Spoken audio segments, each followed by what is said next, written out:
তো দেখো আমরা লাঞ্চে উঠে পড়েছি। দেখো আমি আর মা,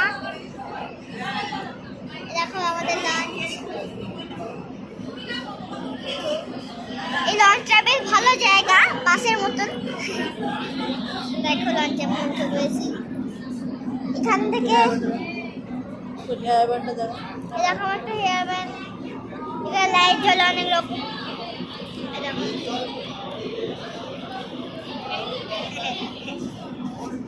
এটা এমনিও পরে থাকা যায়। দেখো মা আর আমি একটা জায়গায় বসছি। তো আজকের দিনটা আমরা অনেক মজা করে এনজয় করে কাটালাম, অনেক ভালো লাগলো আজকের দিনটা, অনেক হ্যাপি, অনেক খুশি নিয়ে আজকের দিনটা কাটালাম, অনেক ঘুরলাম, অনেক মজা করলাম। তো তোমরা কে কোথায় যাচ্ছ, মজা করছো বলবে।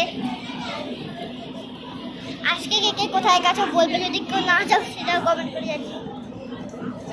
দেখো লোকজন কত,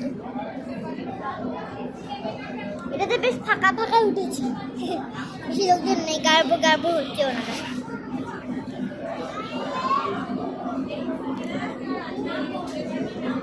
আমরা এবার থেকে ওপরে একটু মানে তাড়াতাড়ি এলাম, তখন যেতে বেশি টাইম লেগেছিল, আসতে বেশি টাইম লাগবে না। চলে এসেছি বন্ধুরা, এখান থেকে নামবো, তারপরে যাবো বহনগর বাজার মোড়ে থেকে আবার অটো ধরবো, তারপরে বাড়ি পৌঁছবো। একবার তো লঞ্চটা বাড়ির সামনে থেকে থামবে না, গঙ্গা ছাড়াতে যেতে পারবে। তো তোমাদেরকে বেশি বড় ব্লগটা করছি না, এইটুকু জানানোর জন্যই তোমাদেরকে দেখালাম যে উঠে পড়েছি। তো বাই বাই।